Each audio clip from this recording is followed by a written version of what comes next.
Leaky gut definitely is a very popular topic right now. How it works essentially is if, for example, you have a food sensitivity that you've been eating for a long time, and a lot of us are not aware of what is causing that inflammation in our gut. But say, for example, you're having a lot of dairy, and that dairy starts to cause inflammation in your gut lining. And what leaky gut means is that the cells in your intestinal wall are no longer nice and stuck together. Your cells should be kept together by tight junctions.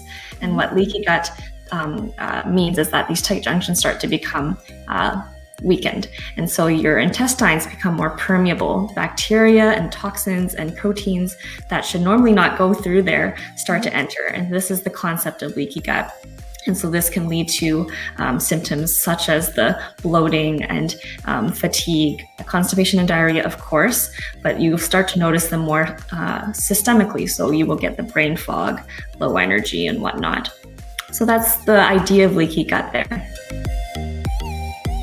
Constipation, I always refer to something called the Bristol stool chart. Maybe quite a few of you have heard of it, but if you Google search it really quickly, you'll see that it numbers all of the different types of stool that people usually have. And so type 4 is the nice, banana shaped, it's smooth, it sinks, it's nice light and brown. That's the one that we want ideally. And typically the frequency of bowel should be close to how many meals you have in a day. So 2 to 3, depending on the person.